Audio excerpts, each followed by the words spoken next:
తిరుమల అంటే ప్రపంచవ్యాప్తంగా ఉండే హిందువులంతా ఆధ్యాత్మిక రాజధానిగా భావిస్తారు. తిరుమల ప్రసాదాన్ని ఎంతో పవిత్రమైనదిగా భావిస్తారు. అలాంటి తిరుమల లడ్డూలో పంది కొవ్వు, గొడ్డు కొవ్వు, చేప నూనెలు కలగలిసి ఉన్నాయని తయారు చేశారని, అది గత ప్రభుత్వం చేసిన దుర్మార్గమైన పనిగా చంద్రబాబు నాయుడు మొదలుకొని టీడీపీ నాయకులంతా తీవ్రంగా ఆరోపణలు చేస్తున్నారు. ఇందులో ట్విస్ట్ ఏంటంటే గుజరాత్లోని నేషనల్ డైరీ డెవలప్మెంట్ అనే ల్యాబొరేటరీ ఇచ్చిన నివేదిక ఆధారంగా మేము ఈ ఆరోపణలు చేస్తున్నామని ప్రభుత్వం చెబుతోంది. కానీ ఆ సంస్థ ఏమని చెప్పింది? కలగలిసి ఉండొచ్చు అనే అనుమానాల్ని మాత్రమే వ్యక్తం చేసిందని ఇదే టీడీపీ చెబుతోంది. మరి ప్రసాదం పైన అనుమానాలు రేకెత్తించేలా వ్యవహరించడం, తిరుమల పవిత్రత పైన వీళ్ళు చేసిన ఆరోపణలు అట్లే ఇది రాజకీయ అంశం కావడం పట్ల హిందువుల మనోభావాలు దెబ్బతిన్నాయనేది వాస్తవం. ఇరు రాజకీయ పక్షాలు కూడా ఈ వ్యవహారాన్ని రాజకీయం చేయడం విమర్శలకు దారితీస్తుంది. తిరుమల పైన జర్నలిస్టుగా పరిశోధనాత్మక వ్యాసాలు రాసిన ఆదిమూలం శేఖర్ గారు మనతో ఉన్నారు. ఈ వ్యవహారం పైన ఆయన అభిప్రాయాలు ఏంటో తెలుసుకుందాం. శేఖర్ గారు, ఎట్లా చూడాలా? ఇది చాలా దుర్మార్గంగా ఉంది. ఇది రాజకీయాలు వాళ్ళు ఎవరు కారణము ఏంది అనేది పక్కన పెడితే వ్యవహారం అయితే చాలా గలీజ్గా ఉంది. ఇది వాస్తవం మీరు చెప్పినట్టుగా చాలా విచారకరమైన ఈరోజు ఒక చర్చ జరుగుతూ ఉంది. ముఖ్యమంత్రిగా చంద్రబాబు నాయుడు గారు చాలా సంయమనంతో వ్యవహరించాల్సిన అంశం ఇది. ఒకవేళ నిజంగా కూడా అలాంటి లోటుపాట్లు ఏమన్నా జరిగి ఉంటే సమగ్రమైన విచారణ జరిగి అన్ని విషయాలు బయట వచ్చేదాకా చాలా ఓపికగా వ్యవహరించుండాలి. అవును, అంతేకాదు ఓపిక వ్యవహరించుండే కాదు, చాలా నిజంగా జరుగున్నా కూడా చాలా జాగ్రత్తగా విషయాలు బయటకు పొక్కకుండా దాన్ని సరిచేసి ఉండాలి. నిజంగా మన మీద, ఎందుకంటే చంద్రబాబు నాయుడు గారు నేను వెంకటేశ్వర స్వామి భక్తుడినని, తన కుల దైవం మన ఇంటి దైవం వెంకటేశ్వర స్వామిని చాలాసార్లు ఆయన చెప్తా ఉండగా మనం, అంతేకాదు మళ్ళీ జన్మ ఆయన ఇచ్చినారు. బాంబు పేలుల్లో బతికి బయట పని అంటే ఆ వెంకటేశ్వర స్వామి. అవునవునవును, వెంకటేశ్వర స్వామి చాలాసార్లు చెప్తారు. కానీ అలాంటి చంద్రబాబు నాయుడు గారు చాలా యథాలాపంగా మాట్లాడేశారు మొన్న. నేనైతే ఇంటెన్సివ్గా అయినా అన్నారని చాలా అనలేను, కానీ యథాలాపంగానే మాట్లాడేశారు. కాకపోతే మాట్లాడిన తర్వాత దాన్ని సమర్థించుకోవడం కోసం నానా తంటాలు పడుతూ ఈరోజు రకరకాల రిపోర్ట్లని తెలుగుదేశం అనుకూలంగా ఉండే తెలుగుదేశం నాయకులు కావచ్చు, వాళ్ళకి అనుకూలంగా ఉండే మీడియా కావచ్చు, చాలా హడావిడి చేసి ప్రయత్నం చేస్తూ ఉంది. అంటే నెగిటివిటీకి ఉన్న ఆకర్షణ పాజిటివిటీకి ఉండదు కదా. అంటే ఇప్పుడు ప్రభుత్వం చేస్తున్న ఆరోపణ సహజంగానే అందరినీ ఆకట్టుకుంటుంది కదా. అంటే నమ్మే పరిస్థితి దేశమంతా ఇది కలకలం, దేశవ్యాప్తంగా పెద్ద కలకలం రేపింది. నేను టీటీడీ వ్యవహారాలు చాలా క్లోజ్గా, చాలా దగ్గరగా నేను పరిశోధనాత్మక పరిశీలించిన ఒక జర్నలిస్ట్గా నేను చెప్తున్నాను. మీలాగా రాసిన వాళ్ళు కూడా లేరు నాకు తెలిసి. అలాంటిది దీనికి అవకాశమే లేదు టీటీడీలో. అవునా? నాకు తెలిసిన కాడికి చాలా నామినల్ అవకాశం, అసలు అవకాశమే లేదు. ఎందుకంటే చాలా పకడ్బందీ వ్యవస్థ తిరుపతి దేవస్థానంలో ఉన్నది. ఎట్లా 100 కోట్లు ప్రతి సంవత్సరం 100 కోట్ల రూపాయలు కొనుగోలు చేస్తూ ఉంటారు. నెయ్యి కావచ్చు, బియ్యం కావచ్చు, జీడిపప్పు కావచ్చు, చాలా సరుకులు ఒకటి కాదు, ప్రొక్యూర్మెంట్ మొత్తం చాలా పెద్ద 100 కోట్ల రూపాయల ప్రొక్యూర్మెంట్ దేవస్థానంలో జరుగుతాయి. దానికి సంబంధించి పక్క విధానాలు ఉన్నాయి. నెయ్యికి సంబంధించి చెప్తాను. నెయ్యి కొనుగోలు చేసే ముందే టెండర్లు పిలుస్తారు. ఎవరు అంటే పెద్ద సంస్థ కదా, దాదాపు సంవత్సరానికి 50 లక్షల టన్నుల దాకా, 50 లక్షల కిలోల దాకా నెయ్యిని కొనుగోలు చేస్తుంది దేవస్థానం లడ్డుల తయారీ కోసం. రోజుకి 14 టన్నుల దాకా వినియోగం ఇచ్చే పరిస్థితి ఉంది. అంటే లడ్డూలు తయారు, ప్రసాదాలు తయారు అన్నిటి కలిపి ఇంత పెద్దది మొత్తంలో కొనుగోలు చేసేటప్పుడు చాలా జాగ్రత్తలు అయితే తీసుకుంటుంది. ఫస్ట్ టెండర్లు పిలుస్తుంది. టెండర్లు పిలిచినప్పుడు ఫస్ట్ టెక్నికల్ బిడ్ అని ఒకటి ఉంటుంది. టెక్నికల్ బిడ్ అంటే టెండర్లు వేసిన సంస్థలకి మనం అడిగిన నాణ్యతా ప్రమాణాలతో మనం అడిగిన పరిణామంలో మనం అడిగిన క్వాంటిటీలో నెయ్యి సరఫరా చేయగల శక్తి సామర్థ్యం సదరు డైరీకి సంస్థకు ఉందా లేదా అనేదాన్ని వీళ్ళు ఒక బృందం ఉంటుంది, వీళ్ళు పోయి తనిఖీ చేస్తారు. వాళ్ళ ఫ్యాక్టరీకి వెళ్తారు, వాళ్ళ డైరీకి వెళ్తారు, అక్కడ నెయ్యి తయారయ్యే పద్ధతులు పరిశీలిస్తారు, వాళ్ళకున్న పాలు ప్రొక్యూర్మెంట్ చూస్తారు, అక్కడ తయారు యంత్రం ఒక మిషనరీ ఉందా లేదా చూస్తారు. అవన్నీ చూసిన తర్వాతే వీళ్ళు సరఫరా చేయగలరు అని వచ్చిన తర్వాతే టెక్నికల్గా క్వాలిఫై అవుతుంది ఆ సంస్థ. అలంతా లేని వాళ్ళు ఆషామాషగా ఎవరంటే వాళ్ళు టెండర్ వేసేయలేరు, అది క్వాలిఫై కాదు.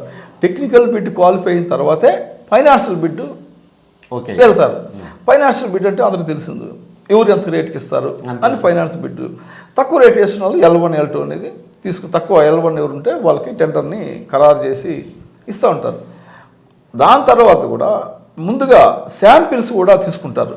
టెండర్లు వేసేటప్పుడే శాంపిల్స్ ఇస్తాయి ఆ సంస్థలు తాము తయారు చేస్తున్న ప్రొడక్ట్. దాన్ని తీసుకెళ్ళి వీళ్ళు సొంతగా ఒక ల్యాబ్ ఉంది టీటీడీకి తిరుమలలో. దాంతోపాటుగా చాలా దేశవ్యాప్తంగా చాలా పేరెన్నికగన్న ప్రఖ్యాతమైన ల్యాబొరేటరీస్ ఉన్నాయి. కలకత్తా ఉన్నాయి, బొంబాయి ఉన్నాయి, ఢిల్లీ, చెన్నై, బెంగళూరు, మైసూరు ఇలాంటి ప్రాంతాల్లో ఉన్న ప్రభుత్వ ల్యాబ్స్ ఉన్నాయి, ప్రైవేట్ ల్యాబ్స్ కూడా ఉన్నాయి. వీటికి కూడా శాంపిల్స్ పంపిస్తారా? ప్రతి శాంపిల్ వాటికి వెళ్తుంది. అవునా? వెళ్ళిన తర్వాత వాళ్ళు సర్టిఫై చేస్తారు దాంట్లో ఏమేమి ఉన్నాయి, టీటీడీ చెప్పిన స్పెసిఫికేషన్స్ ఏవైతే ప్రమాణాలు ఉన్నాయా లేదా అనేది దాన్ని చెప్తారు. దాని తర్వాతనే సరఫరాకి అనుమతిస్తారు. అక్కడే కాదు, మళ్ళీ కూడా సరఫరా చెక్ చేస్తారు. నెయ్యి ఒక ట్యాంకర్ వచ్చింది ఉదాహరణకి, ఆ ట్యాంకర్ నెయ్యి కూడా శాంపిల్ తీసి మళ్ళీ తనిఖీలకి పంపిస్తారు. అంటే దాన్ని తీసేసుకుంటారు, వాడేసిన తర్వాత ఏమైనా ప్రాబ్లం వస్తే తర్వాత రిజెక్ట్ చేస్తారు, తర్వాత వచ్చేదాన్ని ఆపేస్తారు. వాళ్ళ ఈఎండీస్ ఉంటాయి కదా, ఏమంటారు దాన్ని, దాన్ని కూడా డబ్బులు కడతారు కదా, ఈఎండీ అంటారు, దాన్ని కూడా బ్లాక్ చేసే పరిస్థితి ఉంటాయి ఏమైనా తేడాలు ఉంటాయి. ఇంత పకడ్బందీ వ్యవస్థ ఉన్నప్పుడు అక్కడ నేనేమో అసలు పూర్తిగా ఏమి జరగదా అని నేను అనట్లేదు. ఖచ్చితంగా ఇంత పెద్ద క్వాంటిటీ ఉన్నప్పుడు, 100 కోట్ల వ్యవహారం ఉన్నప్పుడు కొంతగా కల్తీ ఉంటాయి.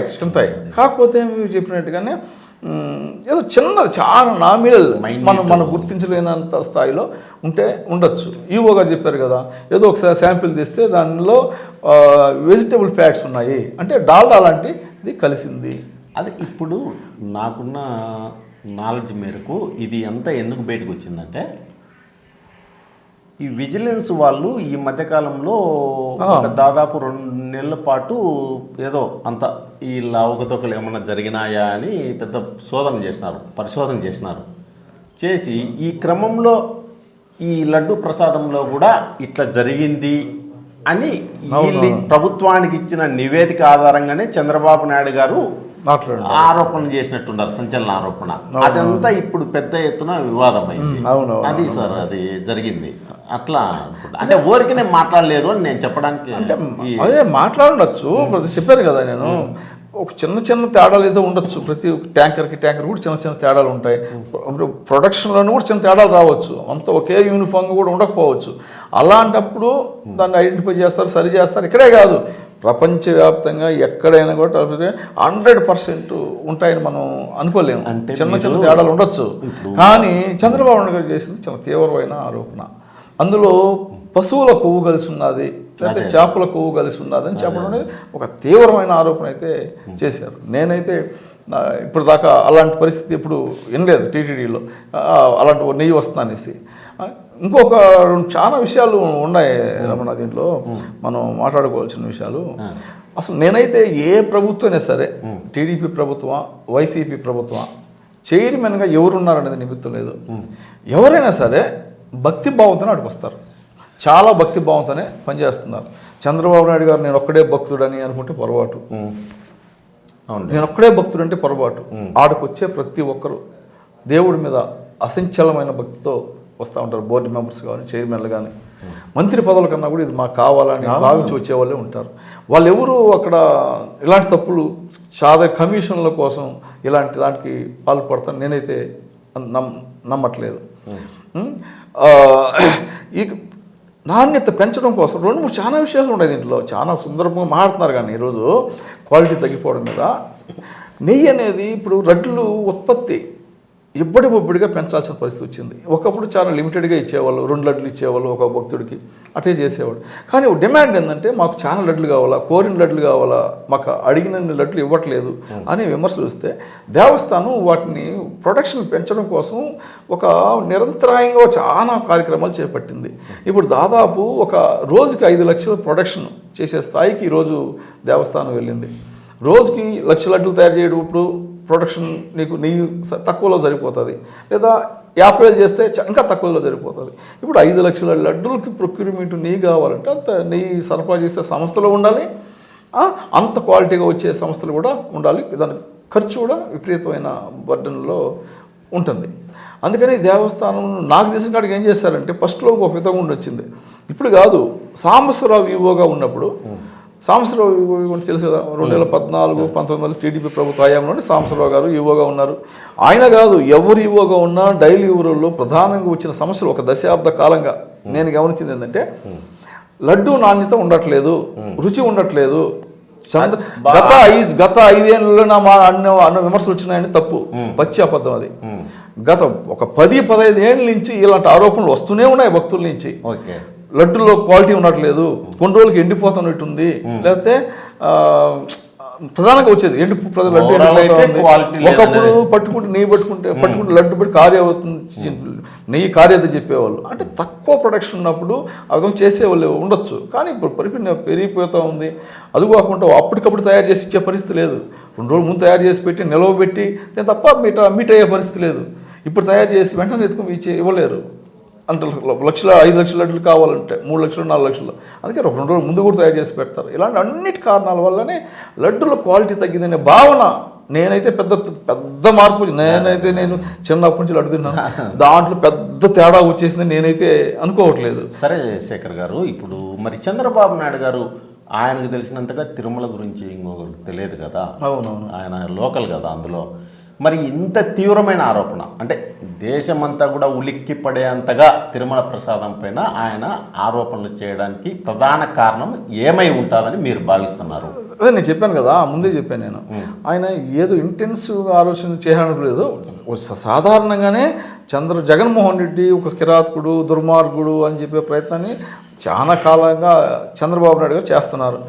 ఆ మాటని చెప్పే క్రమంలోనే ఇది కూడా చెప్పినట్టున్నారు. ఓకే, యథాలాపంగా అనేశారు, కానీ దానిపైన తీవ్రమైన వ్యతిరేకత వచ్చింది మొత్తం భక్తుల నుంచి.